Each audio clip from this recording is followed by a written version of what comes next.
Good morning students.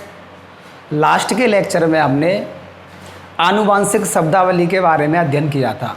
मैंने आपको समझाया था आनुवांशिक शब्दावली जितनी भी मैंने आपको कराई वो आपको आनी चाहिए, तभी आपको मेंडल के आनुवंशिकता के नियम समझ में आएंगे।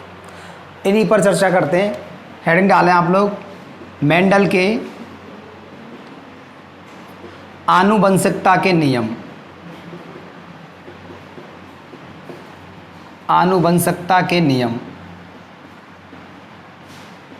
मेंडल के आनुवंशिकता के नियम 3 होते हैं। मैंने आपको थोड़ी बहुत उस दिन चर्चा की थी कि मेंडल के आनुवंशिकता के नियम 3 होते हैं। मेंडल के आनुवंशिकता के नियम किसको कहेंगे? लिखें, मेंडल द्वारा उद्यान मटर क्या होती है? पाइसम सेटाइवम होती है। मैं आपको लिखा चुका हूँ। मेंडल द्वारा उद्यान मटर पर किए गए संकरण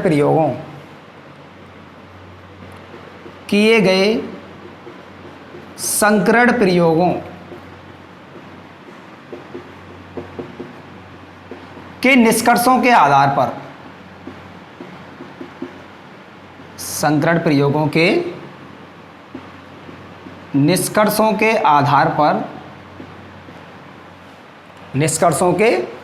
आधार पर कुछ महत्वपूर्ण, ऐसे लिखें, मेंडल ने कुछ महत्वपूर्ण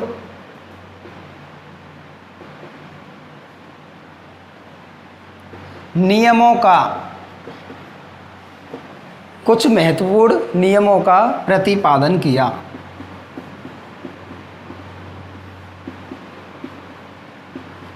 जिन्हें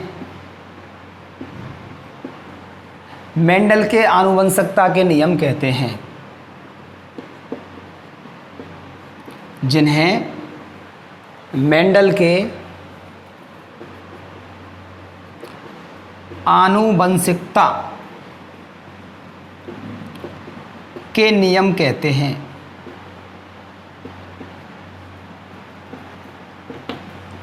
नोट करें इस बात को। जो आनुवंशिकता के वो नियम होते हैं वो 3 प्रकार के होते हैं। नेक्स्ट डैश डाल के लिखें, आनुवंशिकता के नियम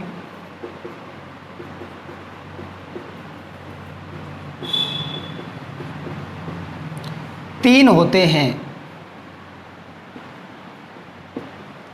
होते हैं। सबसे पहला आनुवंशिकता का नियम है प्रभाविता का नियम। सबसे पहले वाला आनुवंशिकता का नियम है प्रभाविता का नियम।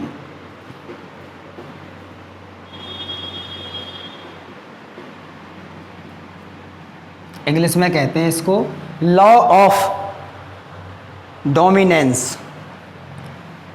लॉ ऑफ डोमिनेंस, प्रभावता का नियम, लॉ ऑफ डोमिनेंस। जो प्रभावता का नियम जो है, मेंडल ने संकरण प्रयोग किए, उन आधार पर दिया। मेंडल ने 2 प्रकार के संकरण प्रयोग किए। पहला था एक संकरण प्रयोग, मैं आपको इसकी परिभाषा भी लिखवा चुका हूँ, और दूसरा था द्विसंकर संकरण प्रयोग। मेंडल ने जो प्रभावता का नियम प्रतिपादित किया था वो एक संकरण प्रयोगों के निष्कर्षों के आधार पर प्रतिपादित किया था। लिखें इसे थोड़ा सा, इसे मेंडल का, ऐसे ही लिख लें ऐसे करके, इसे मेंडल का प्रथम नियम भी कहते हैं। सबसे पहला नियम है ना ये, इसलिए इसे मेंडल का प्रथम नियम भी कहते हैं।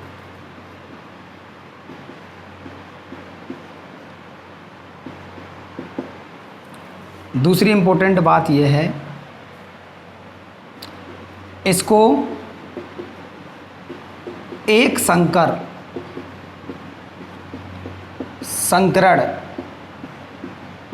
प्रयोग, इसको एक संकर संकरण प्रयोग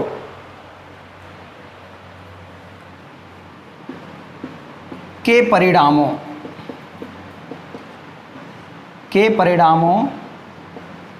के आधार पर प्रस्तुत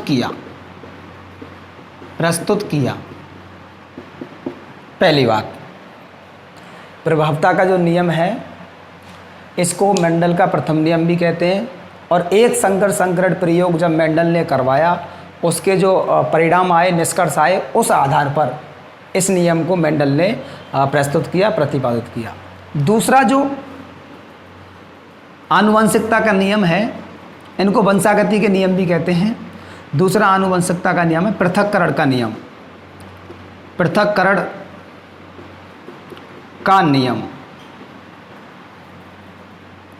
पृथक्करण का नियम, इसको इंग्लिश में भी कहते हैं law of segregation. Law of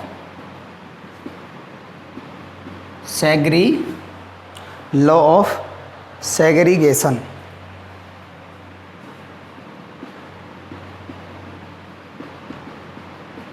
segregation का मतलब होता है पृथक्करण, ठीक है ना, पृथक होना। पृथक्करण का नियम, इसका एक और नाम है युग्मकों की शुद्धता का नियम। युग्मकों की शुद्धता का नियम, इसको इस नाम से भी जानते हैं, युग्मकों की शुद्धता का नियम। इंग्लिश में कहते हैं law of purity of gametes. Law of purity of gametes. Gametes कहते हैं युग्मकों को, युग्मकों की शुद्धता का नियम। इसको एक और नाम से जानते हैं विसंयोजन का नियम। विसंयोजन का नियम। विसंयोजन का नियम या पृथक्करण का मतलब विसंयोजन ही होता है, ठीक है, ये दोनों एक ही बात है। इसको पृथक्करण या विसंयोजन का नियम या युग्मकों की शुद्धता का नियम भी अपन कह देते हैं। दूसरा नियम, ठीक है, इसके बारे में थोड़ा सा आप लिखें। इस दूसरे नियम को, जो पृथक्करण का नियम है, इसे मेंडल का द्वितीय नियम भी कहते हैं। लिखें, इसे मेंडल का द्वितीय नियम भी कहते हैं।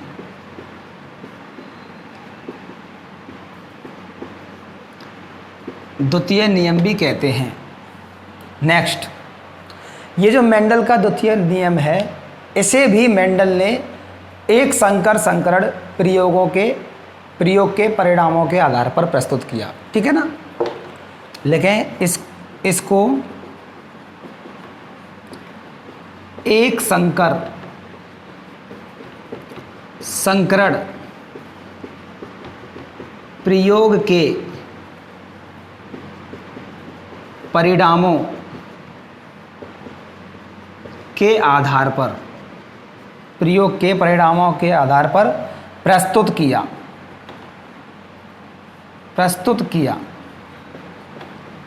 इस बात को आप नोट करें। तो मेंडल के एक संकरण प्रयोग के आधार पर कौन कौन से नियम हैं, ऐसा क्वेश्चन पेपर में आता है। तो मेंडल के दो नियम हैं जिनको एक संकरण प्रयोग के परिणामों के आधार पर प्रस्तुत किया गया, प्रभावता का नियम, और दूसरा क्या है, पृथक्करण का नियम। तीसरा जो नियम है उसको कहते हैं स्वतंत्र अपव्यूहन का नियम। तीसरा नियम आप लोग लिखें, स्वतंत्र अपव्यूहन का नियम। स्वतंत्र अपव्यूहन का नियम, इसको इंग्लिश में कहते हैं law of independent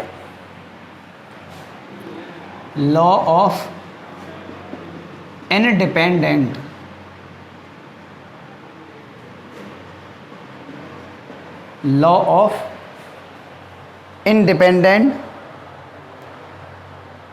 law of independent assignment.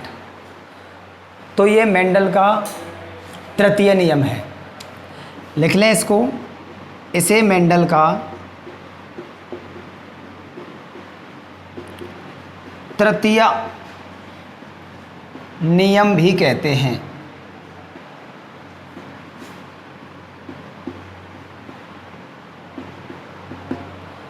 अब इस नियम की खास बात क्या है, इस नियम को मेंडल ने द्विसंकर संकरण प्रयोगों के परिणामों के आधार पर प्रस्तुत किया। इसको द्विसंकर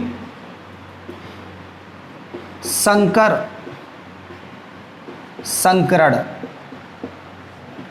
प्रयोग के परिणामों के आधार पर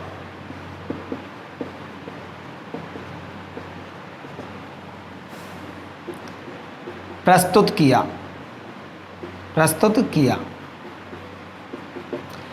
ये थर्ड जो नियम है, इसको द्विसंकर संकरण प्रयोगों के परिणामों के आधार पर प्रस्तुत किया।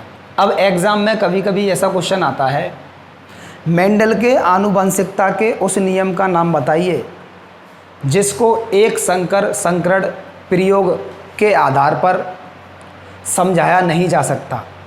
यही वाला है स्वतंत्र अभियोजन का नियम, क्योंकि इसको तो द्विसंकर संकरण प्रयोग के परिणामों के आधार पर समझा सकते हैं अपन। समझ में आ रही बात, नहीं आ रही है? इस क्वेश्चन को आप लोग ध्यान रखना। अब मेंडल के इन नियमों को समझाने से पहले सबसे पहले अपन प्रयोगों की बात करते हैं। ये जो प्रयोग हैं वो आपको आने चाहिए। अगर प्रयोग आपकी समझ में आ गए तो मेंडल के आनुवंशिकता के नियमों को समझने से आपको कोई नहीं रोक सकता। जैसे बात करते हैं, पहले दो नियम जो थे एक संकर संकरण प्रयोग के परिणामों के आधार पर प्रस्तुत किए गए थे। तो सबसे पहले अपन ये समझते हैं कि एक संकर संकरण प्रयोग होता क्या है। नाउ यू राइट डाउन एक संकर संकरण प्रयोग, एक संकर संकरण प्रयोग।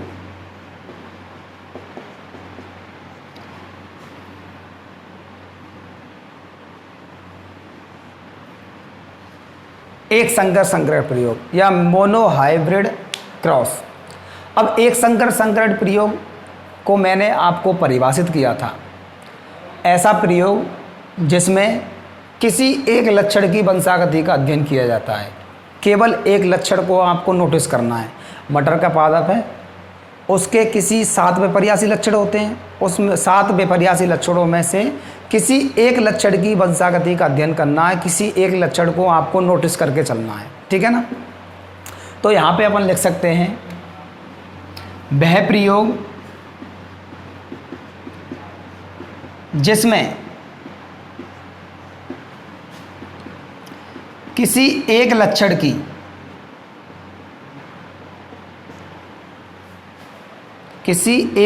की वंशागति का अध्ययन किया जाता है, या आनुवंशिकता एक ही बात है, वंशागति का अध्ययन किया जाता है।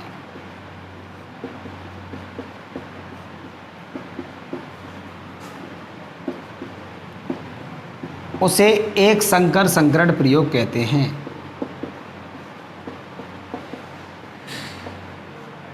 उसे एक संकर संकरण प्रयोग कहते हैं। अब इसकी एक और परिभाषा है, ज़्यादातर आपको किताबों में देखने को मिलती है। वो परिभाषा बहुत इम्पोर्टेंट परिभाषा है।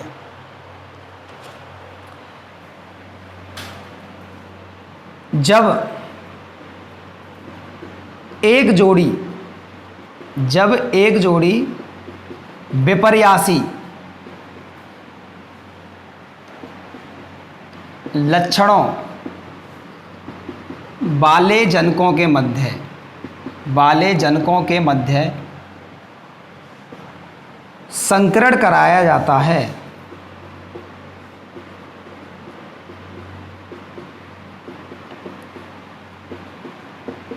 तो इसे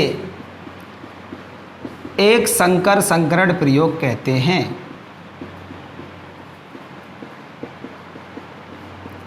तो इसे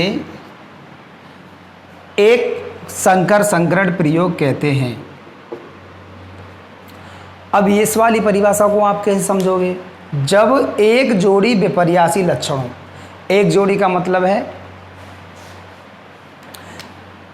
दो लक्षणों को ध्यान रखना, लंबापन और बौनापन। पादप की लंबाई और पादप का क्या है? लंबापन, लंबा पादप और बौना पादप, ये दो लक्षण हो गए, एक जोड़ी लक्षण हो गए, एक जोड़ी विपर्यासी लक्षण हो गए, एक दूसरे के विपरीत है ना ये।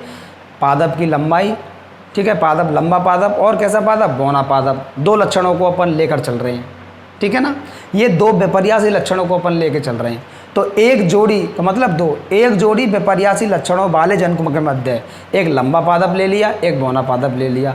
इस लंबे पादप में कौन सा लक्षण है? लंबापन। बौने पादप में कौन सा लक्षण है? बौनापन, ठीक है ना। इन दोनों जनकों के मध्य अपन क्रॉस कराते हैं, तो उस प्रयोग को क्या कहते हैं? एक संकर संकरण प्रयोग कहते हैं। समझ में आई कि बात नहीं आई? अब देखो मेंडल ने क्या किया, एक लंबा पादप लिया, शुद्ध लंबा पादप लिया, बिल्कुल कैसा पादप लिया? शुद्ध लंबा पादप लिया, और एक शुद्ध बौना पादप लिया, उनके मध्य क्रॉस कराया। तो मेंडल ने क्या देखा, इस चीज़ को आप लोग पहले थोड़ा सा लिखें। जब समयुग्मजी लंबे, या इसको अपन ये कह सकते हैं शुद्ध लंबे या शुद्ध लंबे, शुद्ध लंबे, समयुग्मजी लंबे अपन किसको कहेंगे? अच्छा, लंबेपन का लक्षण, लंबेपन को किसे दर्शाते हैं? कैपिटल टी को दर्शाते हैं। लेकिन ये कह रहा है शुद्ध लंबा या समयुग्मजी लंबा। समयुग्मजी का मतलब है दोनों जो स्वरूप में समान होने चाहिए, इसलिए यहाँ पे कैपिटल टी लिखेंगे। इतनी बात समझ में आई कि नहीं आई? ये वाली बात समझना बहुत इंपॉर्टेंट है। जब समयुग्मजी लंबे या शुद्ध लंबे पौधों, सॉरी मटर के पौधों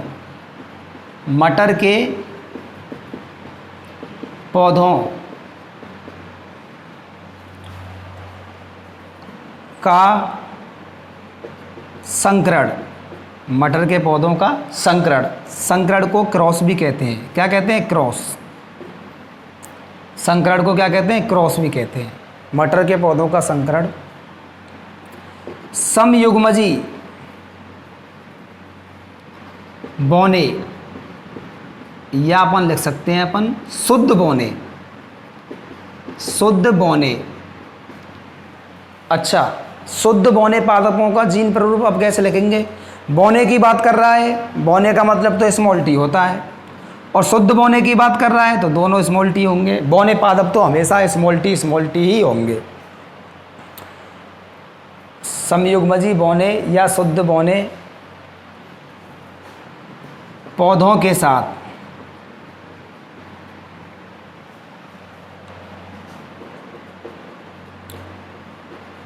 करवाया जाता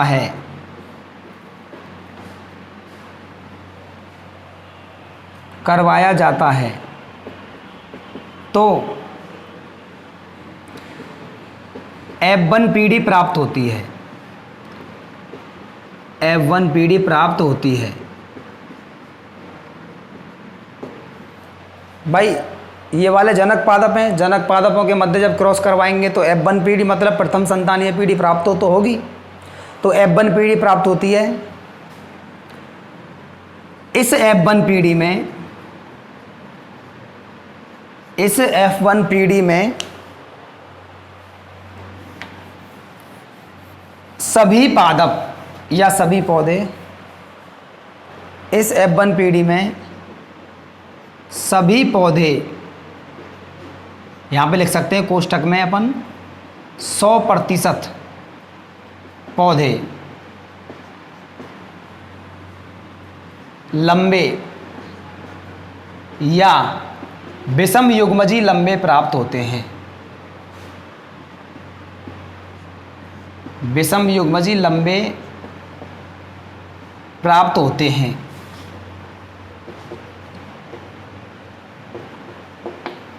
इस बात को आपको समझना पड़ेगा। पहले अपन क्या करेंगे, शुद्ध लंबे और शुद्ध बौने पादपों के मध्य अपन क्रॉस करवाएंगे, तब F1 पीढ़ी प्राप्त करेंगे और F1 पीढ़ी को हम देखेंगे तो हमको ये वाले रिजल्ट मिलेंगे। ठीक है ना, देखते हैं, चलो देखते हैं। यहाँ पे इसको उदाहरण नोट करेंगे। ठीक है ना बच्चों, उदाहरण, ये एक उदाहरण के जरिए अपन इसको समझा रहे हैं। अब देखो ध्यान से, हमने क्या क्या लिया है, जनक पादपों के रूप में क्या क्या लिए हैं हमने, समयुग्मजी लंबे, समयुग्मजी लंबे। ठीक है ना, इसको अपन कह सकते हैं प्रभावी लक्षण। क्या कह सकते हैं इसको अपन, प्रभावी लक्षण कह सकते हैं। क्या कह सकते हैं बच्चों, ध्यान रखना, विशेष बात है।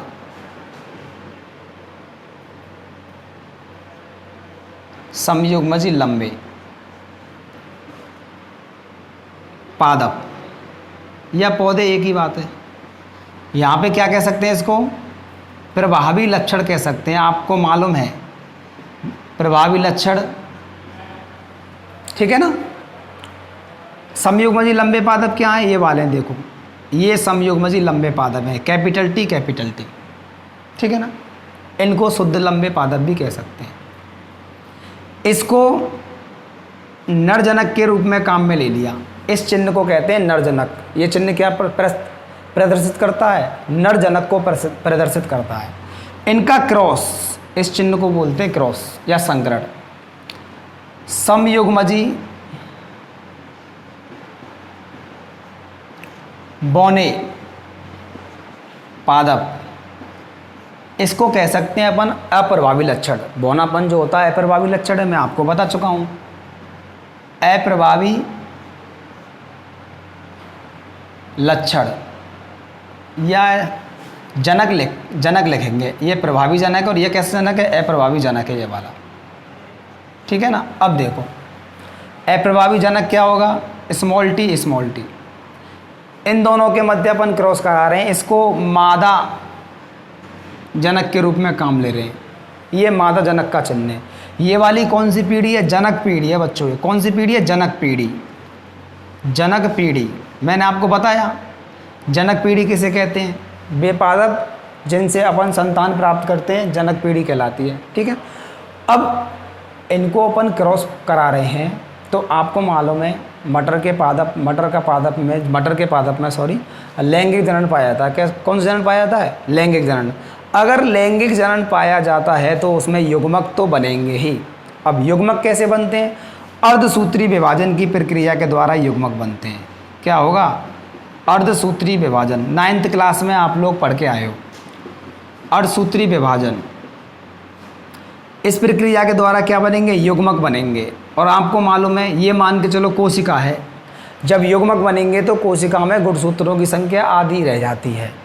यहाँ पे मान के चलो 46 गुणसूत्र हैं तो यहाँ पे 23 और यहाँ पे 23 रह जाएंगे। मतलब जितने भी गुणसूत्र हैं वो आधे रह जाते हैं। ठीक है ना, टी और टी। यहाँ पे ये वाले गुणसूत्र थे, मान के चल लो डबल टी जो थे वो गुणसूत्र थे। युग्मक बन गए तो क्या हो गए, आधे आधे गुणसूत्र हो गए। ठीक है ना। अच्छा, इनको कह सकते हैं अपन युग्मक। क्या कह सकते हैं इनको अपन, युग्मक कह सकते हैं। ऐसे यहाँ पे अर्धसूत्री विभाजन करेंगे मादा जनक में, यहाँ पर भी मादा युग्मक बनेंगे। अर्धसूत्री विभाजन, अर्धसूत्री विभाजन लिखना जरूरी है बच्चों। क्यों जरूरी है, क्योंकि हमको मालूम है युग्मक बन रहे हैं तो युग्मक तो अर्धसूत्री विभाजन के द्वारा बनेंगे ना। स्मॉल टी, ये दोनों अलग अलग हो गए, युग्मक बन गए। समझ में आ गई इतनी बात। समझ में एक बार में आ जाना चाहिए। अगर एक बार में समझ में नहीं आता है तो आप एक बार और कोशिश करें। अगर फिर भी समझ में नहीं आता है तो आप आशा छोड़ दो कि समझ में आ जाएगा आपके में। ठीक है ना, बस ध्यान दें। युग्मक बना लिए, अब इनका क्रॉस करवाते हैं अपन। कैसे क्रॉस करवाएंगे, इसका क्रॉस इससे करवाते हैं, फिर किससे करवाएंगे, इसी का इससे करवाएंगे। देखो मिलाएंगे ना, क्योंकि युग्मक बन गए, युग्मकों का मिलना जरूरी है तभी संतति उत्पन्न होगी। तो वही मिला रहे हैं अपन इनको। देखो ध्यान से, इसका क्रॉस हमने इससे करवा दिया, इसको हमने इससे मिला दिया। क्या प्राप्त हुआ, यहाँ पे तो कैपिटल टी है और यहाँ पे क्या है, स्मॉल टी। यही तो प्राप्त हुआ। सबसे पहले कैपिटल वाले को लिखते हैं, बाद में स्मॉल को लिखते हैं। ठीक है ना। यहाँ पे कैपिटल टी था इसलिए मैंने पहले कैपिटल लिखा। फिर इसी का अपन किससे कराते हैं, थोड़ा सा टेढ़ा, ये करा दे। यहाँ पे क्या था, कैपिटल टी, वहाँ पे क्या था, स्मॉल टी। देखो ध्यान से, इसका उन दोनों से हो गया, अब इसका उन दोनों से करा दो। सबसे पहले तो इसी का करा लो, चलो। यहाँ पे कैपिटल टी है और यहाँ पे क्या है, स्मॉल टी। इसका इससे करा दिया, इसका लास्ट वाले से और करा दो, कैपिटल टी स्मॉल टी। ठीक है ना बच्चों। इसको कहेंगे अपन F1 पीढ़ी। क्या कहेंगे इसको, F1 पीढ़ी, संतति पीढ़ी, प्रथम संतानीय पीढ़ी या F1 पीढ़ी कहेंगे इसको। समझ में आ रही बात, नहीं आ रही। देखो अब F1 पीढ़ी में आप ध्यान दो, ध्यान से देखें। F1 पीढ़ी में जो हमको ये पौधे प्राप्त हुए हैं, ये कैसे पौधे प्राप्त हुए हैं। सबसे पहले इनका लक्षण प्ररूप देखते हैं। क्या देखते हैं, लक्षण प्ररूप, लक्षण प्ररूप देखते हैं। अच्छा, लक्षण प्ररूप इनका क्या होगा, मैंने लक्षण प्ररूप को आपको बताया था, परिभाषित किया था, ठीक है ना। जहाँ कैपिटल टी आ जाए वो लंबा पादप है, ठीक है ना। और लक्षण प्ररूप में समयुग्मजी और विषमयुग्मजी वाले शब्दों का अपन उपयोग करते ही नहीं है, क्योंकि बाहर से ही देखते हैं ना, इस वजह से। ये वाले पादप कैसे हैं, लंबे पादप। अच्छा, ये वाले पादप लंबे पादप, ये भी लंबे पादप, ये भी लंबे पादप। देख लो, सब में capital T, capital T, capital T, capital T, सारे पादप लंबे पादप हैं। तो यहाँ पे आप लिख सकते हैं सभी लंबे पादप 100% लिख सकते हैं ना। अच्छा, जीन प्रारूप बना के देखते हैं, जीन प्रारूप बना के देखते हैं क्या होता है। अब जीन प्रारूप में मैंने आपको बता दिया, समयुग्मजी विषमयुग्मजी शब्दों का प्रयोग करते हैं, ठीक है, पहली बात। दूसरी बात, जहाँ कैपिटल टी वो लंबाई पादप है, कैपिटल टी है यहाँ पे और स्मॉल टी है। कैपिटल टी है इसलिए लंबा पादप है। अब लेकिन समयुग्मजी विषमयुग्मजी वाले शब्दों का और प्रयोग करना है। अगर दोनों टी समान हो तो समयुग्मजी होगा, अगर दोनों टी असमान हो तो विषमयुग्मजी होगा। यहाँ पे देखो, कैपिटल टी है, स्मॉल टी है, मतलब दोनों टी जो है असमान है, समान नहीं है। इसलिए अपन कह सकते हैं ये वाला जो पादप है ये विषमयुग्मजी और लंबा। कैसा है, विषमयुग्मजी लंबा। ये भी देखो, ये भी विषमयुग्मजी लंबा, ये भी विषमयुग्मजी लंबा, ये भी विषमयुग्मजी लंबा। अतः अपन कह सकते हैं सभी विषमयुग्मजी, सभी विषमयुग्मजी लंबे पादप 100%, 100%। इतनी बात आपको समझ में आई कि नहीं आई। अब इस यहाँ तक जो रिजल्ट था, मेंडल ने ये जो प्रयोग करवाया, यहाँ तक मेंडल ने आनुवंशिकता का पहला नियम प्रतिपादित किया। यहाँ तक मेंडल ने आनुवंशिकता का पहला नियम, जिसे अपन प्रभावता का नियम, प्रतिपादित किया, ठीक है ना।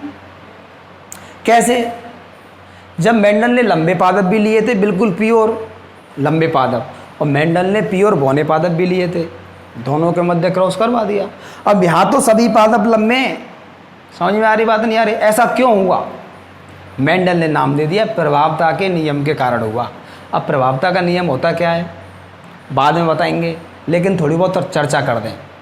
मेंडल ने यह बताया कि जो प्रभावी लक्षण जो होता है वो अप्रभावी लक्षण को दाब देता है। समझ में आ रही बात, नहीं आ रही। मतलब ये बताया था कि जो हम जब F1 पीढ़ी प्राप्त करते हैं तो F1 पीढ़ी में केवल प्रभावी लक्षण प्रकट होते हैं। मैंने आपको परिभाषा बताई थी प्रभावी लक्षण किन्हें कहते हैं। मैंने आपको ये लिखवाया था कि वे लक्षण जो F1 पीढ़ी में अपने आप को प्रकट करते हैं, अपने आप को अभिव्यक्त करते हैं, प्रभावी लक्षण कहलाते हैं। मैंने आपको बताया था, तो वही वाली बात हो गई। ये F1 पीढ़ी है, यहाँ पे लंबे पादप जो प्रभावी लक्षण है वो अपने आप को क्या कर रहे हैं, अभिव्यक्त कर रहे हैं। देखो, कोई बौना पादप प्राप्त हुआ नहीं हुआ, तो लंबापन जो प्रभावी लक्षण है, प्रभावी जनक है, ये क्या है, F1 पीढ़ी में अपने आप को अभिव्यक्त करते हैं। इसलिए सभी पादप कैसे हैं, लंबे पादप हैं, ठीक है ना। प्रभावी लक्षण अपने आप को F1 पीढ़ी में क्या करते हैं, अभिव्यक्त करते हैं, और अप्रभावी लक्षण जो होते हैं अपने आप को अभिव्यक्त नहीं कर पाते। क्यों, क्योंकि जो प्रभावी लक्षण है ना उसको दबा देते हैं। समझ में आ रही बात, नहीं आ रही। इसी को कहते हैं प्रभावता का नियम। इसी को क्या कहते हैं, प्रभावता का नियम। जो प्रभावी लक्षण है वो अभिव्यक्त हो रहे हैं, इसी को क्या कहते हैं अपन, प्रभावता का नियम कहते हैं, ठीक है ना। आगे बात कराएंगे, ठीक है। फिलहाल तो आप इसको नोट कीजिए, समझ में आ गया ना। इसी को नोट कीजिए आप, F1 पीढ़ी प्राप्त कीजिए, ठीक है ना। अब आगे चलते हैं। तो बच्चों आगे क्या हुआ, जब मेंडल ने ये देखा कि मैंने तो बौने पादप भी लिए थे और बौने पादप F1 पीढ़ी में कोई भी बौना पादप नहीं है, तो मेंडल ने क्या किया, जो F1 पीढ़ी हमारे पास आई थी उन पादपों के मध्य आपस में स्वपरागण करा दिया। क्या करा दिया? स्वपरागण करा दिया। ठीक है ना। देखो ध्यान से, F1 पीढ़ी मेंडल ने ले ली। F1 पीढ़ी क्या थी बच्चों? यही थी मेरे हिसाब से तो, कैपिटल टी स्मॉल टी और कैपिटल टी स्मॉल टी। ये F1 पीढ़ी के दो पादप हैं, इनको कहेंगे विषम युग्मजी लंबे पादप। विषम युग्मजी लंबे पादप कहेंगे इनको। कहेंगे कि नहीं कहेंगे? बिल्कुल कहेंगे। इसको भी कहेंगे अपन विषम युग्मजी लंबे पादप। दो पादप ले लिए हमने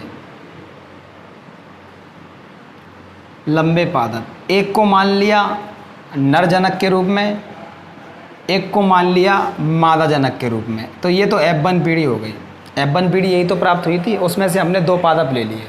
अब F1 पीढ़ी के पादपों के मध्य हमने स्वपरागण कराया। मेंडल ने क्या कराया? स्वपरागण कराया। ठीक है नहीं। अब देखो कैसे।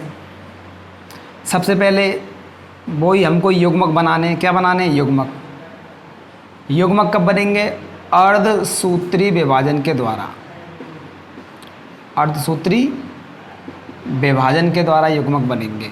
यहाँ पर भी अर्धसूत्री विभाजन करवाते हैं। अर्धसूत्री विभाजन। अब देखो युग्मक कैसे कैसे बनेंगे बताइए। ये युग्म विकल्पी हैं, ये एक दूसरे से अलग हो जाएंगे। देखो हो गए। ठीक है ना। ऐसे यहाँ पर ये भी युग्मक विकल्पी जो हैं ये एक दूसरे से अलग हो जाएंगे। युग्मक यहाँ पे अपन लिख सकते हैं, हमको युग्मक प्राप्त हो गए। आगे बात करते हैं। अब इनका क्रॉस करवाते हैं अपन, स्वपरागण करवाते हैं। इसका सबसे पहले देखो ये हल्की सी, ये बिल्कुल सीधी लाइन आपने लेनी है, हल्की सी टेढ़ी करनी है। ठीक है ना। यहाँ पे क्या था? Capital T. इसका किससे कराया? इससे। ये क्या है? Capital T. ठीक है ना। अब इसका किससे कराना है? इससे कराना है। हल्की सी थोड़ी सी टेढ़ी लाइन हमको लेनी है, बस ज़्यादा टेढ़ी नहीं करनी है, नहीं तो मामला ख़राब हो जाएगा। इससे करा दिया। यहाँ पे क्या है? Capital T. वहाँ पे क्या है? Small T. पहले कैपिटल वाले को लिखते हैं ना। अब इसका फिर इन दोनों से कराना है। थोड़ी सी टेढ़ी सी लाइन लेनी है। यहाँ पे क्या है? स्मॉल टी, और यहाँ पे क्या है? Capital T. लेकिन पहले कैपिटल टी को लिखते हैं ना, इस वजह से कैपिटल टी स्मॉल टी। ठीक है ना। इसको फिर इससे थोड़ी सी टेढ़ी लाइन से करा देना है। यहाँ पे क्या है? स्मॉल टी, वहाँ पे भी स्मॉल टी। किसी को भी पहले लिख दो, क्योंकि दोनों स्मॉल टी है ना, इस वजह से। इसको क्या कहेंगे? F2 पीढ़ी। क्या कहेंगे इसको? F2 पीढ़ी कहेंगे, क्योंकि F1 पीढ़ी का जब स्वपरागण कराते हैं तो कौन सी पीढ़ी प्राप्त होती है? F1 पीढ़ी से F2 पीढ़ी प्राप्त होती है। अब इसमें ध्यान दो, सबसे पहले अपन क्या करते हैं, जो F2 पीढ़ी प्राप्त हुई है इसका पहले लक्षण प्ररूप देखते हैं। क्या देखते हैं? इसका लक्षण प्ररूप अनुपात देखते हैं। लक्षण प्ररूप अनुपात। अच्छा, ये वाले पादप कैसे हैं भाई? लक्षण प्ररूप अनुपात का मतलब है जहाँ कैपिटल टी दी के वो लंबे पादप। ये तो लंबे पादप हैं। ये वाले पादप भी कैसे? लंबे हैं, कैपिटल टी दिख रहा है। ये वाले पादप भी कैसे हैं? लंबे हैं, यहाँ पर भी कैपिटल टी दिख रहा है। और ये वाले पादप कैसे हैं? बौने, क्योंकि यहाँ पे कैपिटल टी है ही नहीं है। तो लंबे पादप और अनुपात बौने पादप। लंबे पादप अनुपात बौने पादप। अच्छा, मान के चलो ये 100% पादप हैं। ये इनमें से लंबे कितने हैं?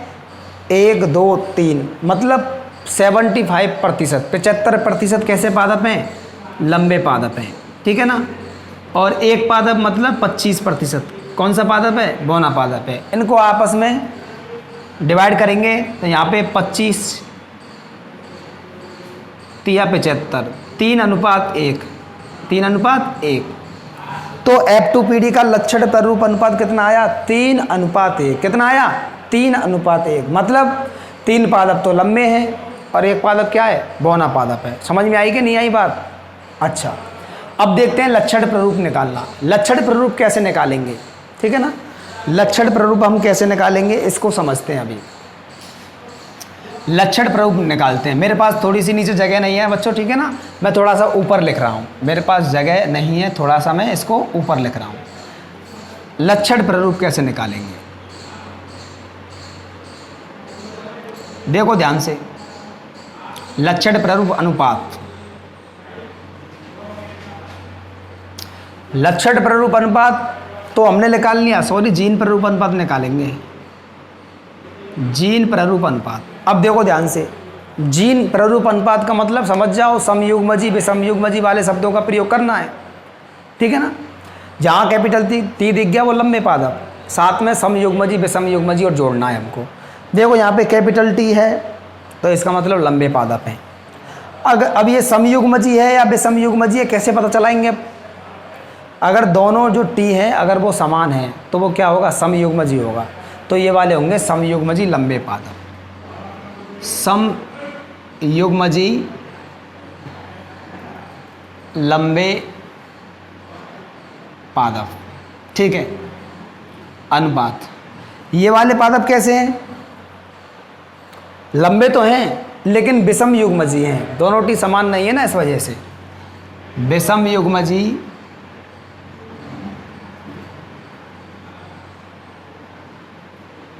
लंबे पादप, विषमयुग्मजी लंबे पादप। अच्छा ये वाले पादप कैसे हैं, ये भी लंबे हैं लेकिन विषमयुग्मजी हैं, ये भी विषमयुग्मजी लंबे पादप हैं, सेम है, कोई दिक्कत नहीं। ये वाले पादप कैसे हैं, बौने पादप, लेकिन दोनों टी समान है ना, इस वजह से समयुग्मजी कहेंगे, समयुग्मजी बौने पादप। कैसे पादप है बच्चों, समयुग्मजी बौने पादप। अच्छा इन पादपों को हमने 100% मान लिया, तो एक पादप तो कैसा है, समयुग्मजी लंबा पादप है, एक ही है ना, समयुग्मजी लंबा पादप तो एक ही है ये वाला। तो ये 25% पादप कैसे हैं, समयुग्मजी लंबे। अच्छा विषमयुग्मजी लंबे पादप कितने हैं, ये भी विषमयुग्मजी लंबा, ये भी विषमयुग्मजी लंबा, 2 मतलब 50%, 50%। अच्छा समयुग्मजी बौने पादप कितने, 1 मतलब 25%, कितना, 25%। अब हम इनको आपस में डिवाइड करें तो क्या प्राप्त होता है, 25 एकम 25 अनुपात 25 दूना 50 अनुपात 25 एकम 25। तो F2PD का लक्षण प्रारूप अनुपात 3:1 एवं जीन प्रारूप अनुपात 1:2:1 प्राप्त होता है। डायरेक्ट क्वेश्चन आता है पेपर में 2 नंबर का, F2PD या ऐसे क्वेश्चन आता है, एक संकर संकरण प्रयोग की F2PD का लक्षण प्रारूप अनुपात क्या होगा, 3:1, जीन प्रारूप अनुपात क्या होगा, 1:2:1। इनमें बच्चे कंफ्यूज होते हैं, इसलिए आपको ध्यान रखना है, अगर ध्यान नहीं रहे तो निकाल के देख लेना है, ज़्यादा परेशानी वाली बात तो है नहीं। अच्छा अब ध्यान दीजिए, मेंडल ने F1PD के पादपों के मध्य स्वपरागण कराया तो क्या देखा, F1PD में तो सभी पादप लंबे थे, विषमयुग्मजी लंबे या लंबे पादप थे, लेकिन जब इनके मध्य क्रॉस कराया तो मेंडल ने ये देखा कि F2PD जब प्राप्त हुई तो इसमें बौने पादप भी प्राप्त हो गए हैं। अभी तो सभी लंबे पादप थे, अब बौने पादप कहाँ से प्राप्त हो गए। फिर मेंडल का अचानक माइंड अपसेट हो गया और मेंडल ने पृथक्करण का नियम दे दिया। अब पृथक्करण का नियम कैसे दिया, अभी जस्ट इसकी चर्चा करेंगे। फिलहाल आप लोग, मैं थोड़ी सी भाषा बोल रहा हूँ, मेरे पास थोड़ी सी जगह नहीं है, आप लोग नोट करें, डैश लगा के आप लोग नोट करें, लिखें। मेंडल ने F1PD, डैश लगा के लिखें, मेंडल ने F1PD के पादपों के मध्य, F1PD के पादपों के मध्य स्वपरागण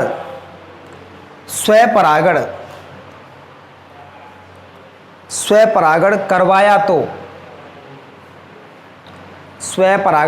तो प्राप्त F2PD में, तो प्राप्त F2PD का लिखें, तो प्राप्त F2PD का लक्षण प्ररूप अनुपात, लक्षण प्ररूप अनुपात 3:1 ऐसे लिख लें, 3:1, ठीक है ना।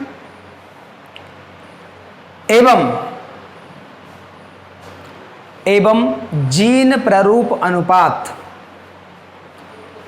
एवं जीन प्ररूप अनुपात 1:2:1 ऐसे लिख लें, 1:2:1 प्राप्त होता है, 1:2:1 प्राप्त होता है। ये मेंडल ने देखा, ठीक है ना। अब आप लोग क्या करेंगे, यहाँ से ये तो बच्चों बाद में उतारना है, ठीक है ना। ये वाला जो है ये तो इसके नीचे वाला है, ठीक है। आप लोग यहाँ से नोट करें, F1PD इसको नोट करें, ठीक है ना। यहाँ तक नोट करें फटाफट, और उसके बाद इसको नोट कर लें ऊपर वाले को, ठीक है ना। अब बात करते हैं बच्चों प्रभावता के नियम के बारे में। मैंने आपको बताया प्रभावता के नियम को मेंडल का प्रथम नियम भी कहते हैं, और इसे मेंडल ने एक संकरण प्रयोगों के आधार पर, प्रयोगों के परिणामों के आधार पर प्रस्तुत किया। जब मेंडल ने समयुग्मजी लंबे और समयुग्मजी बौने पादपों के मध्य क्रॉस करवाया था, जस्ट अभी मैंने आपको समझाया है, तो F1PD में सभी पौधे जो हैं लंबे प्राप्त हुए, F1PD में बौने पौधे प्राप्त नहीं हुए। क्यों? क्योंकि जो बौना जो लक्षण है वो अप्रभावी लक्षण है, और जो लंबापन जो लक्षण है वो प्रभावी लक्षण है। F1PD में प्रभावी लक्षण प्रकट होते हैं, अप्रभावी लक्षण छिपे रहते हैं। इसे ही मेंडल का प्रभावता का नियम कहते हैं, ठीक है ना। तो देखो प्रभावता का नियम किसे कहेंगे, जब एक जोड़ी विपर्यासी लक्षणों वाले जनकों के मध्य, एक जोड़ी विपर्यासी लक्षण आप लोग समझ गए होंगे, एक लंबा पादप, एक बौना पादप, दो हो गए ना, तो एक जोड़ी लक्षण हो गए। एक जोड़ी विपर्यासी लक्षणों वाले जनकों के मध्य संकरण या क्रॉस करवाया जाता है, तो F1PD में वे ही लक्षण प्रकट होते हैं जो प्रभावी होते हैं। कौन से लक्षण प्रकट होते हैं? जो प्रभावी होते हैं। आपको मालूम है लंबापन लक्षण है वो प्रभावी लक्षण है, ठीक है ना। एवं जबकि F1PD में अप्रभावी लक्षण छिपे रहते हैं। अप्रभावी लक्षण क्या है? बौनापन। ये क्या है? छिपा हुआ है। देखो सभी पादप कैसे हैं? लंबे पादप हैं। बौना लक्षण क्या है? छिपा हुआ है। इसे ही मेंडल का प्रभावता का नियम कहते हैं। उदाहरण को भी आपने लिखना है, क्वेश्चन आता है 3 नंबर का, प्रभावता के नियम को उदाहरण सहित समझाइए। तो उदाहरण सहित आपको समझाना पड़ेगा, उदाहरण नहीं तो आपको 2 नंबर कट जाएंगे, ठीक है। 1 नंबर मिलेगा परिभाषा का। उदाहरण भी सिंपल है, जब समयुग्मजी लंबे कैपिटल टी एवं समयुग्मजी बौने स्मॉल टी पादपों के मध्य जब क्रॉस करवाया जाता है, तो F1PD में सभी पादप 100% पादप लंबे या विषम युग्मजी लंबे प्राप्त होते हैं, क्योंकि लंबापन लक्षण प्रभावी लक्षण होता है। समझ में आ रही बात? नहीं आ रही? ये F2PD प्राप्त हो गई, ठीक है ना। यहाँ पे लिखेंगे आप लोग, देखो मेरे पास थोड़ी सी नीचे जगह नहीं है, ठीक है ना, मेरे पास नीचे जगह नहीं है। आप लोग लिखेंगे यहाँ पे थोड़ा सा, मैं यहाँ पे साइड में लिख दे रहा हूँ। F1PD में सभी पादप मीन्स 100% विषम युग्मजी लंबे प्राप्त होते हैं, लंबे प्राप्त होते हैं, ठीक है ना। मेरे पास थोड़ी सी जगह नहीं थी, इसलिए मैंने थोड़ा सा आपको यहाँ पे लिख दिया, ठीक है ना। आप लोग इसे नोट कीजिए। आगे अगले नियम के बारे में बात करेंगे, पृथक्करण का नियम, ठीक है ना बच्चों। आगे अगले नियम की बात करते हैं, पृथक्करण का नियम। पृथक्करण का नियम किसे कहते हैं? देखो पृथक्करण का मतलब है अलग होना। पृथक्करण का मतलब क्या होता है? अलग होना। मेंडल ने F1PD तो प्राप्त कर ली। अब जब मेंडल ने F1PD के पादपों के मध्य स्वपरागण कराया तो क्या हुआ? देखो ध्यान से, मैंने यहाँ पे F1PD ले ली, आपको कुछ नोट नहीं करना है। F1PD क्या थी? कैपिटल टी स्मॉल टी और कैपिटल टी स्मॉल टी विषम युग्मजी लंबे पादप, विषम युग्मजी लंबे पादप थे। और ये वाले पादप भी कैसे थे? विषम युग्मजी लंबे पादप थे, ठीक है ना। अच्छा आगे देखो, इनके मध्य स्वपरागण करवाया। ध्यान रखना F1PD प्राप्त करते हैं। अच्छा जब जनक होते हैं तब क्या जब तो कराते हैं अपन परपरागण, ठीक है ना। और जब F1PD के पादपों के मध्य क्रॉस करते हैं तब जब कराते हैं अपन स्वपरागण। क्यों? आगे समझ में आ जाएगा स्वतंत्र अभियोन के नियम में, ठीक है ना। ध्यान दीजिए, अभी युग्मक हमको बनाने हैं, 8 सूत्री विभाजन आप करवाएंगे। कैपिटल टी स्मॉल टी, ये दोनों युग्मक बन गए। ऐसे यहाँ पे हमको युग्मक बनाने हैं, अर्धसूत्री विभाजन यहाँ पे भी अपन करवाएंगे, ठीक है, ये भी युग्मक बन गए, ठीक है ना। अच्छा, इनका जब अपन क्रॉस करवाएंगे तो क्या होगा, capital T capital T, capital T small T, capital T small T और स्मॉल टी, यही तो प्राप्त होगा। यहाँ पे ये हो गई अपनी F2PD प्राप्त हो गई। F2PD के लक्षण प्रारूप अनुपात की बात करेंगे अपन। मैंने अभी आपको निकलवाया था लक्षण प्रारूप अनुपात, क्या आया था अपना, लक्षण प्रारूप अनुपात आया था लंबे पादप अनुपात बौने पादप, लंबे पादप अनुपात बौने पादप। अच्छा, लंबे पादप कितने हैं, देखो ध्यान से, 3 लंबे पादप हैं 75% और 25% मतलब 1 क्या है, बौने पादप हैं। इनको कट करेंगे 3:1 आएगा। तो लक्षण प्रारूप अनुपात कितना आया, 3:1 आया। अच्छा, जीन प्रारूप अनुपात की बात कर लेते हैं, जगह नहीं है अपने पास, ऊपर बात कर लेते हैं, जीन प्रारूप अनुपात की बात कर लेते हैं। अब जीन प्रारूप अनुपात में कैसे लिखेंगे, 3 प्रकार के पादप हैं यहाँ पे। ये लंबे पादप समयुग्मजी लंबे पादप हैं। ये दोनों पादप कैसे हैं, लंबे तो हैं लेकिन विषमयुग्मजी हैं। ये लास्ट पादप कैसा है, समयुग्मजी है लेकिन बौना है। 3 प्रकार के पादप हैं यहाँ पे, समयुग्मजी लंबे पादप एवं अनुपात विषमयुग्मजी लंबे पादप, और लास्ट वाला कौन सा है, समयुग्मजी बौने पादप, समयुग्मजी बौने पादप। ये कितने से कितने, 1 था मतलब 25%, ये 2 थे मतलब 50%, ये 1 है मतलब 25%। इसको डिवाइड करेंगे 1:2:1 आएगा। ये वाली बात है मैंने जस्ट अभी आपको समझाई थी। जब F1PD के पादपों के मध्य क्रॉस करवाते हैं तो लक्षण प्रारूप अनुपात 3:1 और जीन प्रारूप अनुपात 1:2:1 प्राप्त होता है। अब पृथक्करण का नियम किसे कहेंगे, इसको ध्यान दीजिए।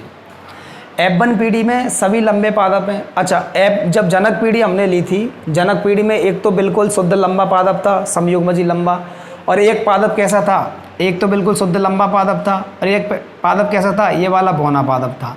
जब इनके मध्य में हमने क्रॉस करवाया था, जब F1PD प्राप्त की थी, तो ये सभी पादप लंबे प्राप्त हुए। सभी पादप कैसे प्राप्त हुए, लंबे प्राप्त हुए। अब ये लंबे पादप जो प्राप्त हुए हैं, ये 2 पादप लंबे पादप हैं, F1PD के पादप हैं, ठीक है ना, ये वाले। अब ये इन पादपों के मध्य जब अपन स्वपरागण करवा रहे हैं तो हमको नए पादप प्राप्त हो रहे हैं। कुछ पादप तो लंबे प्राप्त हो रहे हैं, 3 पादप कैसे प्राप्त हो रहे हैं, लंबे पादप प्राप्त हो रहे हैं, पर एक पादप कैसा प्राप्त हो रहा है, बौना पादप प्राप्त हो रहा है। तो यहाँ पे मेंडल को थोड़ा सा समझ में नहीं आया। शुरुआत में लंबा पादप बौना पादप सभी पादप एक जैसे लंबे, लेकिन फिर इनके मध्य कराया लंबे पादपों के मध्य, फिर बौना पादप प्राप्त हो गया। ये कैसे संभव हुआ, तब मेंडल ने दिया था पृथक्करण का नियम। ये कहा था जब F1PD के पादपों, जो F1PD होती है वो विषमयुग्मजी प्राप्त होती है। इस विषमयुग्मजी पीढ़ी से जब अपन युग्मक बनाते हैं तो जो जीन में युग्म विकल्पी हैं, दोनों युग्म विकल्पी जो हैं एक दूसरे से अलग हो जाते हैं। युग्मक बनते समय दोनों युग्म विकल्पी एक दूसरे से अलग हो जाते हैं। ये दोनों युग्म विकल्पी एक दूसरे को संदूषित नहीं करते हैं। संदूषित का मतलब है F1PD में क्या किया था, स्मॉल टी वाले लक्षण को दबा दिया था, ठीक है ना, दबाया था, जबकि संदूषित नहीं किया था, ठीक है ना। इसको बौनेपन वाले लक्षण को खराब नहीं किया था, संदूषित नहीं किया था, ठीक है ना। F1PD में जब ये युग्मक बनते हैं तो दोनों जो लक्षण हैं, दोनों जो युग्म विकल्पी हैं, वो एक दूसरे से अलग होकर अलग अलग युग्मकों में चले जाते हैं। मेन पॉइंट यही है, जो F1PD जो होती है विषम युग्मजी होती है। विषम युग्मजी पीढ़ी से जब अपन युग्मक बनाते हैं अर्धसूत्री विभाजन के द्वारा, तो दोनों युग्म विकल्पी जो हैं वो अलग अलग होकर अलग अलग युग्मक बनाते हैं, अलग अलग होकर अलग अलग युग्मकों में चले जाते हैं। दोनों जो युग्म विकल्पी आपस में एक दूसरे के साथ हैं, ये क्या है, आपस में एक दूसरे को संदूषित नहीं करते हैं। मेन पॉइंट ये, एक दूसरे को संदूषित नहीं करते हैं। हालांकि जो लंबापन वाला लक्षण है वो बौनेपन को दबा देता है, माना दबा देता है, लेकिन संदूषित नहीं करता, इसको खराब नहीं करता, ठीक है ना। अलग अलग युग्मकों में चले जाते हैं युग्मक बनते समय, ठीक है। अलग अलग युग्मकों में चले गए मतलब पृथक हो गए। इसे ही तो कहते हैं अपन पृथक्करण का नियम। इसे ही तो क्या कहते हैं अपन, पृथक्करण का नियम कहते हैं, ठीक है ना। दूसरी बात, इंपॉर्टेंट बात क्या है, इस प्रत्येक विकल्पी में ये जो अलग अलग हमको युग्मक प्राप्त हुए हैं, अलग अलग युग्मक जो होते हैं अलग अलग लक्षण के लिए जिम्मेदार होते हैं। ये वाला कैपिटल टी है, ये लंबे पादपों के लिए जिम्मेदार है। ये वाला स्मॉल टी है, ये पादपों के लिए ये बौने पादपों के लिए जिम्मेदार है। समझ में आ रही है बात, नहीं आ रही है? तो प्रत्येक जो युग्म विकल्पी होता है वो अलग अलग लक्षणों के लिए जिम्मेदार होता है। समझ में आ रही है बात, नहीं आ रही? प्रत्येक युग्मक में एक लक्षण के लिए एक विकल्पी पाया जाता है। प्रत्येक युग्मक में एक लक्षण के लिए एक विकल्पी पाया जाता है। इस युग्मक में एक लक्षण के लिए एक विकल्पी पाया जा रहा है, कैपिटल टी। इस युग्मक में एक लक्षण के लिए एक विकल्पी पाया जा रहा है, वो स्मॉल टी। कौन से लक्षण के लिए पाया जा रहा है? बौने लक्षण के लिए पाया जा रहा है। ठीक है ना? ऐसे ही अब ये जो युग्मक हैं ये बिल्कुल प्योर हैं, शुद्ध युग्मक हैं। देखो यहाँ पे इससे लंबे ही पादप प्राप्त होंगे, इससे हमेशा बौने ही पादप प्राप्त होंगे। बिल्कुल प्योर युग्मक हैं ये वाले। ठीक है, इनमें कोई संदूषण नहीं है, इसलिए इनको अपन युग्मकों की शुद्धता का नियम कहते हैं। इसलिए इस नियम को अपन युग्मकों की शुद्धता का नियम भी कहते हैं। ठीक है ना? ये पृथक्करण के नियम की बस कहानी है, कुछ नहीं है। जो युग्म विकल्पी होते हैं वो आपस में एक दूसरे को संदूषित नहीं करते हैं। ठीक है ना? और युग्मक बनते समय अलग अलग युग्मकों में चले जाते हैं, इसे ही पृथक्करण का नियम कहते हैं। और प्रत्येक युग्मक में एक लक्षण के लिए एक युग्म विकल्पी पाया जाता है। ठीक है ना? आप थोड़ा सा नोट करें, पहले इसको नोट नहीं करना है आपको, मैं लिखवा रहा हूँ आपको। लिखें,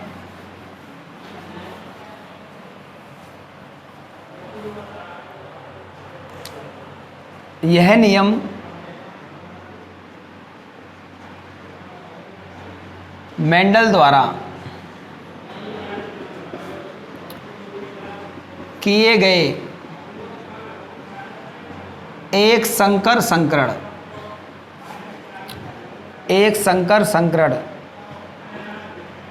प्रयोग के परिणामों पर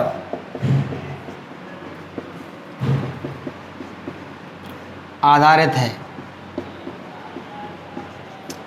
इसे मेंडल का द्वितीय नियम भी कहते हैं।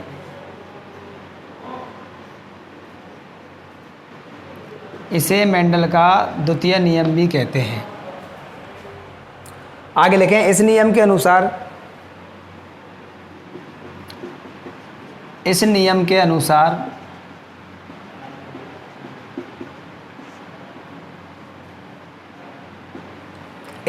अनुसार F1 पीढ़ी के पादप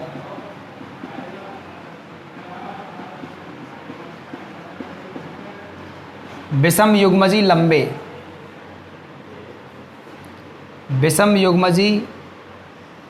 लंबे कैपिटल टी स्मॉल टी, विषम युग्मजी लंबे होते हैं।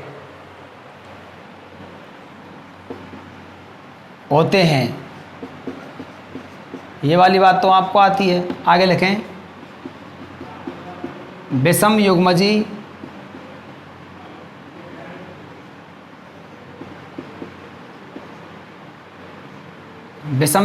लंबे, ऐसे नहीं, विषम युग्मजी में, ऐसे लिखें, विषम युग्मजी में दोनों युग्म विकल्पी, विषम युग्मजी में दोनों युग्म विकल्पी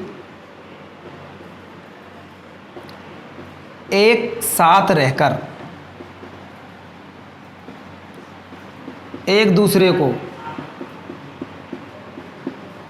संदूषित नहीं करते हैं। एक दूसरे को संदूषित नहीं करते हैं।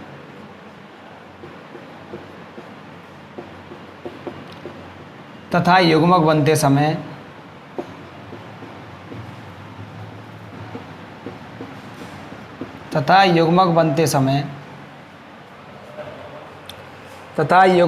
समय दोनों पृथक होकर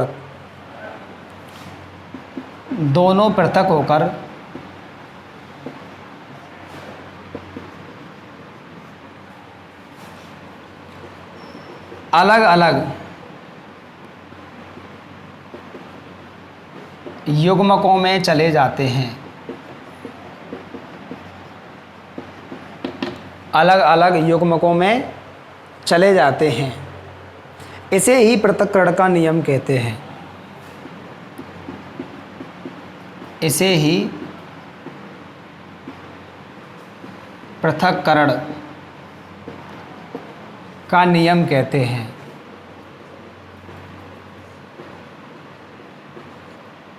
इसे ही पृथक्करण का नियम कहते हैं। आगे लिखें, प्रत्येक युग्मक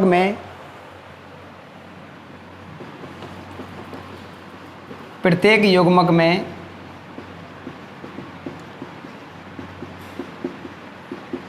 एक लक्षण के लिए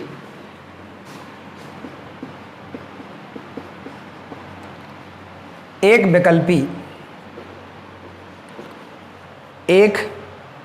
विकल्पी पाया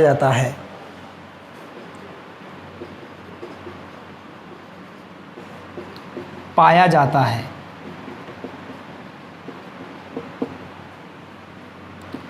इसे युग्मकों की शुद्धता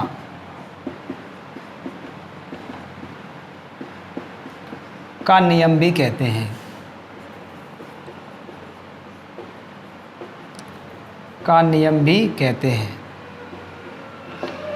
युग्मकों की शुद्धता का नियम भी कहते हैं। समझ में आ रही बात, नहीं आ रही भाई? F2PD में बौने पादप, अचानक बौने पादप क्यों प्राप्त हुए? जो युग्म विकल्पी थे उन्होंने आपस में एक दूसरे को संदूषित नहीं किया, ठीक है ना, पृथक होकर अलग अलग युग्मक बना लिए, ठीक है ना, और बौने पादप, बौना जो लक्षण है दोबारा क्या है, प्रकट हो गया, ठीक है ना। ये पृथक्करण का नियम है। ये पृथक्करण के नियम की परिभाषा हो गई। आप उदाहरण और लिखें, हेडिंग डालें इसी में उदाहरण। वो पूछता है 3 नंबर का प्रश्न, पृथक्करण के नियम को उदाहरण के द्वारा समझाइए, ठीक है ना। उदाहरण क्या लिखेंगे? उदाहरण आप लोग हेडिंग डालें और लिखें, उदाहरण।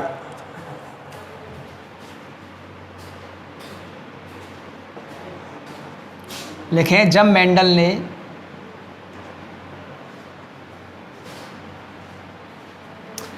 F1PD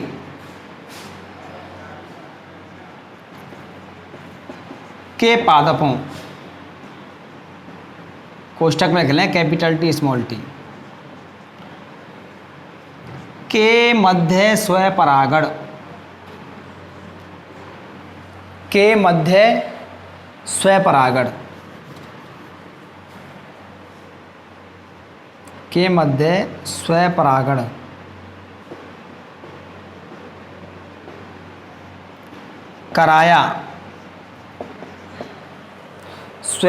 कराया तो F2PD प्राप्त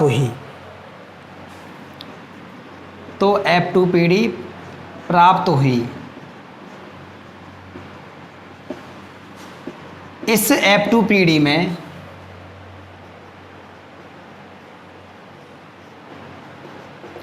इस F2PD में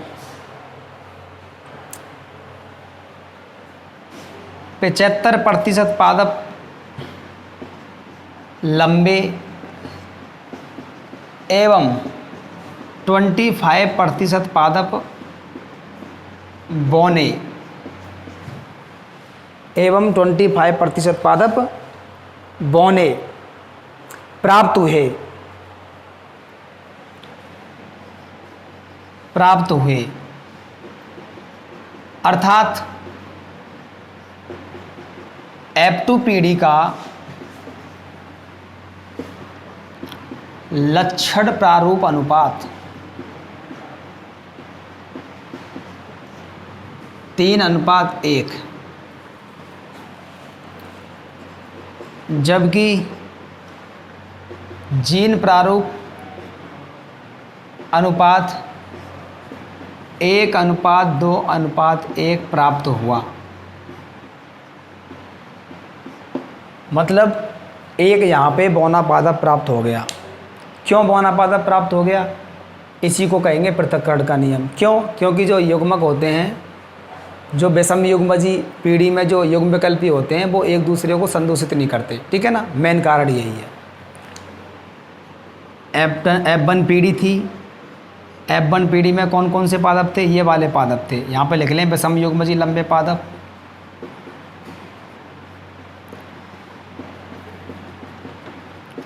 इनका स्वपरागण करवाया था उन्हीं विषम युग्मजी लंबे पादपों के मध्य।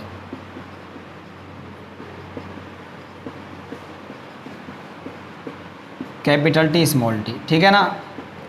आप पे युग्मक बनाना आता है, मैंने आपको समझा दिया।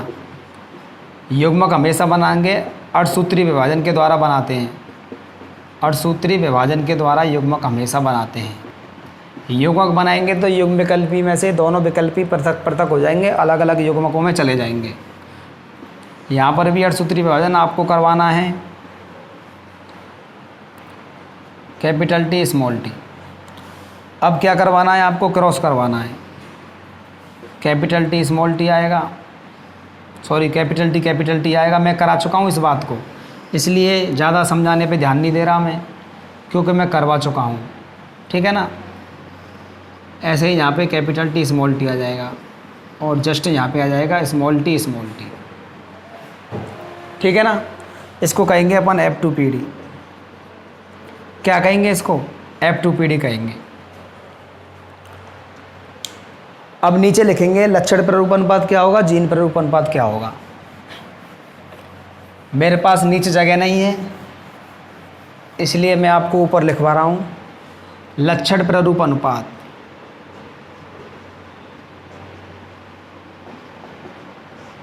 क्या होगा, लक्षण प्रारूप अनुपात लंबे पादप कौमा बौने पादप। मैंने आपको निकलवाना सिखा दिया। लक्षण प्रारूप अनुपात में खाली बाहर से देखना है, समयुग्मजी विषमयुग्मजी वाले शब्दों का प्रयोग करना ही नहीं है। जहाँ कैपिटल टी आ जाए वो लंबे पादप होंगे। यहाँ कैपिटल टी है लंबे पादप, यहाँ भी कैपिटल टी लंबे पादप, यहाँ भी कैपिटल टी लंबे पादप। ये 3 लंबे पादप हैं, मतलब 75% लंबे पादप हैं। यहाँ पे कैपिटल टी नहीं है, दोनों स्मॉल टी हैं, तो ये बौने पादप मतलब 25%। एक दूसरे को डिवाइड करेंगे 3:1 यहाँ पे प्राप्त होगा। जीन प्रारूप अनुपात की बात करेंगे। जीन प्रारूप अनुपात निकालना भी मैंने आपको सिखा दिया, बता दिया। थोड़ा समझ लें आप, बाद में लिख लें।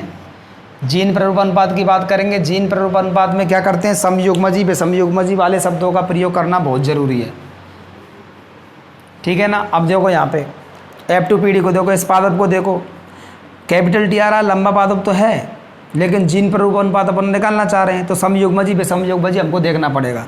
दोनों कैपिटल टी हैं, दोनों टी समान है, इसलिए समयुग्मजी होगा। तो इसको लिख सकते हैं अपन समयुग्मजी लंबे पादप। कैसे पादप हैं ये, समयुग्मजी लंबे पादप इसको कह सकते हैं, ठीक है ना। अच्छा, इसको क्या कह सकते हैं अपन, लंबा तो है लेकिन विषमयुग्मजी है, क्योंकि दोनों टी असमान है। ये भी लंबा तो है लेकिन विषमयुग्मजी है।